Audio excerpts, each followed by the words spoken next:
First ever factory outlet Mukunda jewellery KPHB Kothapet Khammam Somajiguda Hanamkonda.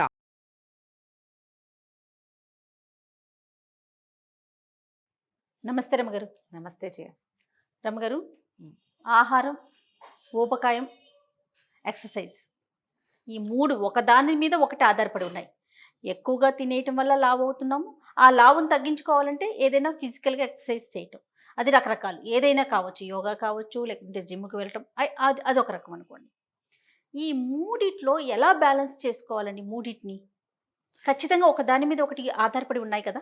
ఈ మూడే కాకుండా నాలుగోది ఇంకొకటి ఉంది. ఏంటంటే ఇది ట్రయాంగిల్ కదా. Obesity, exercise, food, food control, diet. ఈ మూడు కాకుండా హెల్త్. ఎస్, వీటికి ఈక్వాలిటీ పెట్టి హెల్త్ పెట్టాలా? అంతేనా? అంతే కదా. ఏంటంటే ఆరోగ్య సమస్యల వల్ల ఊబకాయం వచ్చే వాళ్ళు కూడా కొంతమంది ఉంటారు. ఈ హైపోథైరాయిడ్, హైపర్ థైరాయిడ్ అలాంటివి ఏవో ఉంటాయి, వీళ్ళు లావెక్కిపోతారు. అవునవును. దానికి మనం ఏం చేయలేం. తర్వాత ఈ పిఎస్సి, పీసీఓఎస్, ఈ పీరియడ్స్కి సంబంధించిన సమస్యలు ఉన్నప్పుడు కూడా లావెక్కిపోతారు. ఒళ్ళు వస్తుంది ఎంతో కొంత. ఒక ఏజ్ వచ్చేసరికల్లా పీరియడ్స్ సంబంధించిన సమస్యలు వచ్చి ఆడవాళ్ళకి ఊబకాయం వస్తుంది. ప్రెగ్నెన్సీలో వచ్చిన ఒళ్ళు, డెలివరీల తర్వాత వచ్చిన ఒళ్ళు తగ్గదు. అవును. కొంతమంది జనరల్గా మనం ఒళ్ళు వచ్చింది అనగానే ఫుడ్ మానేయటం అనేది ఒకటి పెట్టుకుంటూ ఉంటాం మనం. అదొక ఉద్రేకం. ఆహారం ఏదో కొంచెం తగ్గిస్తాం, లేదా కొంచెం ఫుల్ డైట్ కంట్రోల్, పూర్తిగా అవాయిడ్ చేసేస్తాం. 2 కప్పు అన్నం, 2 కప్పుల కూర, పావు కప్పు అదేదో ఇలా తింటాం. అవును. అన్నానికి క్రేవింగ్ వచ్చేస్తుంటుంది, తిండికి శరీరం, దాన్ని మానుకోలేకపోతాం. ఇంకొకళ్ళు ఉంటారు బాగా ఎక్సర్సైజ్, వాకింగ్ చేసి అది చేసి వాకింగ్, ఎక్సర్సైజ్ ఇవన్నీ వీటి మీదే ఉంటుంటారు. దీనికి బ్యాలెన్స్ ఇప్పుడు ఎప్పుడైనా అవి మానేసి జిమ్ గిమ్ము తెగ తిరుగుతారు. జిమ్ మానేగా మళ్ళీ మెత్తగా వచ్చేస్తారు మనుషులు. అసలు ఊబకాయం రావడం అనేది ఒకసారి టెండెన్సీ వచ్చిందంటే ఇక పోదు. ఎంతో కొంత ఒళ్ళు ఉంటేనే మనుషులు బాగుంటారు. మరీ బక్కగా ఉంటే బాగోరు కదా.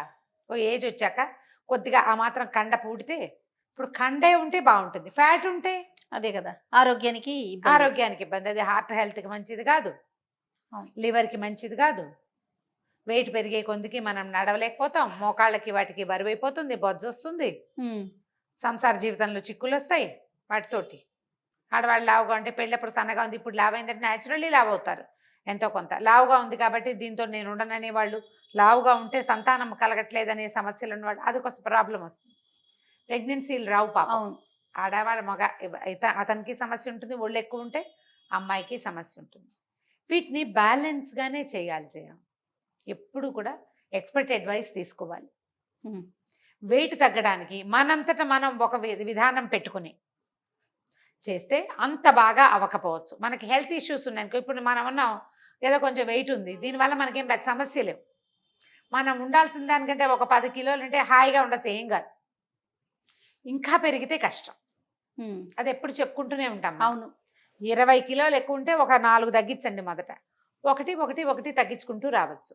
దీనికి ఒట్టి డైటింగే చాలదు, ఒట్టి ఎక్సర్సైజే చాలదు. డైటింగ్తో పాటు ఎక్సర్సైజ్. ఆహారంలో కొన్ని అసలు ఉండనివ్వకూడదు.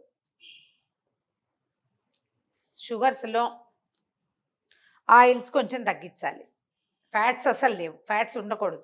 ఆయిల్ మంచిదే, ఫ్యాట్ వేరు ఆయిల్ వేరు కదా. అవును. అందులో కొన్ని హెల్తీ ఫ్యాట్స్ ఉంటాయి. వీటన్నిటికీ మనం ఒక న్యూట్రిషనిస్టో, ఒక డైటీషియనో, ఒక యోగా ఎక్స్పర్టో ఎవరితోటైనా మాట్లాడుకోవాలి కదా. ఖచ్చితంగా మాట్లాడుకుని ఈ ట్రయాంగిల్ని బ్యాలెన్స్ చేస్తే దీంట్లో ఉన్న 4th డైమెన్షన్ ఏదైతే ఉందో మనకు కనపడకుండా వెనకాల ఉండేది ఆరోగ్యం అది సెట్ అవుతుంది. వన్స్ అది కనుక లైన్లోకి వస్తే మనకేంటంటే ఫుడ్ క్రేవింగ్ అవి కొంతమందికి వస్తాయి జయ. షుగర్స్ డౌన్ అయిపోతాయి కొంతమందికి, వెంటనే షుగర్స్ ఇవ్వాలి.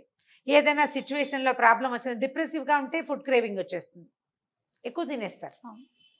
పని ఎక్కువ చేయాల్సి వస్తే ఖైరాన్ వచ్చిందా తినేస్తారు, ఆటోమేటిక్గా అదంతా నిల్వలో పడిపోతుంది. ఈ ఎక్సర్సైజులకి, ఫుడ్ కంట్రోల్కి టైం ఉంచుకోవాలి.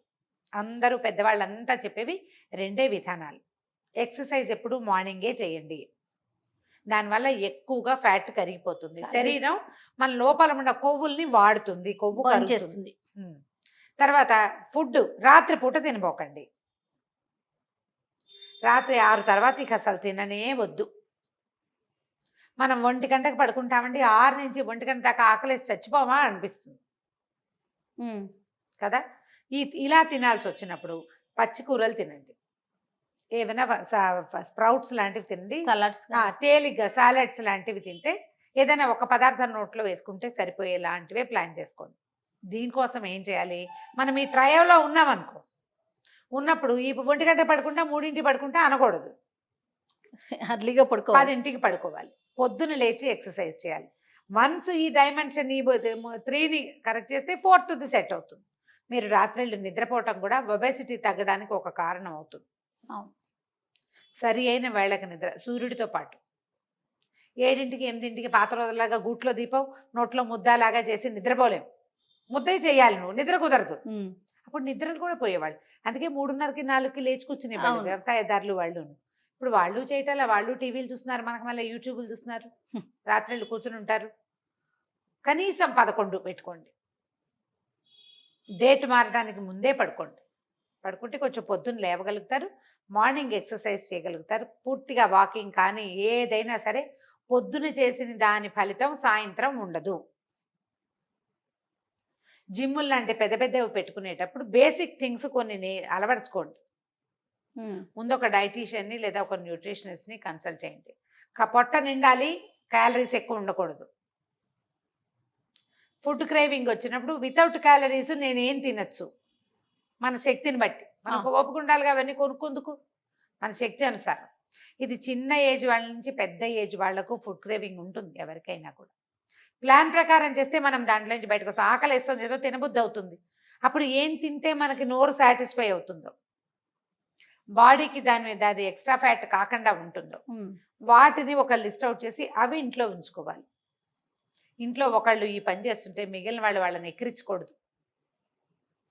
ఇవాళకి మానే డైటింగ్, ఇవాళకి హోటల్లో తినేద్దాం, ఇవాళకి పెళ్ళికి వెళ్దాం అని మిగిలిన వాళ్ళు కనుక వీళ్ళు కాల్పుచ్చుకు లాగేయకపోతే అప్పుడు వీళ్ళు కాస్త డైటింగ్ చేయగలుగుతారు. వైఫ్ అండ్ హస్బెండ్ ఇద్దరు అయితే ఇద్దరు కొంత డైట్ చేయండి, కొంత ఎక్సర్సైజ్ చేయండి, సరదాగా ఉంటుంది. అప్పుడు వాళ్ళ కోసం ఓ రకం, వీళ్ళ కోసం ఓ రకము అవ్వకుండా, అవన్నీ నేను చేయలేను అని మొండికెత్తకుండా ఉంటే కొంచెం ఫ్రెండ్లీగా ఉంటారు. కాస్త మన మధ్య కూడా కొంత బాంధవ్యం పెరుగుతుంది. ఇది ఒక ప్లాన్ ప్రకారం కనుక చేస్తే మనం ఈజీగానే ఒబేసిటీని జయించగలుగుతాం. వీటితో పాటు మనకి ఏ హెల్త్ ఇష్యూస్ వల్ల వెయిట్ పెరుగుతున్నామో చూసుకుని దానికి సరైన డాక్టర్ని చూసుకోవటం. అంటే ఒక్కదాని మీదే కాన్సన్ట్రేట్ చేస్తారు అమ్మగారు. మానేస్తే లావ్ అయ్యామని చెప్పి పూర్తిగా ఆహారం మానేయటం, లేదా పూర్తిగా ఏదైనా ఎక్సర్సైజ్ చేసేయటం, ఇట్లా ఒక్కదాని గురించి ఆలోచించుకుని మూడింటిని బ్యాలెన్స్ చేసుకోవాలి. అన్నిటికన్నా వ్యాలిడ్ పాయింట్ ఏంటంటే మీరు అన్నట్లుగా న్యూట్రిషనిస్ట్ నో లేదా డైటీషియన్ నో చూడాలి, ఖచ్చితంగా అడ్వైస్ తీసుకోవాలి. అడ్వైస్ తీసుకుంటేనే మనకి బాగుంటుంది, ప్రాపర్ డైట్ మనం చేయగలం. ప్రాపర్ డైట్ ఉంటుంది. ఎంతో కొంత వెయిట్ ఉండొచ్చు, ఎంత ఉండొచ్చు అనేది మీ పొడుగు, మీ వయసు, మీ వెడల్పు అన్నిటి మీద ఆధారపడి ఉంటుంది. ప్లస్ మన హెల్త్ కూడా. చూడు, ఈ విషయాలు ఎన్నిసార్లు మాట్లాడినా మళ్ళీ ఇది ఇందులో ఏది కొత్త మ్యాటర్ లేదు, మిమ్మల్ని ఆలోచింపజేసే 2 విషయాలు తప్ప. అంతే, సరిగ్గా ఆలోచించుకుని దిగండి, మీకు ధైర్యంగా ఉంటుంది. అంతే. నమస్తే. నమస్తే.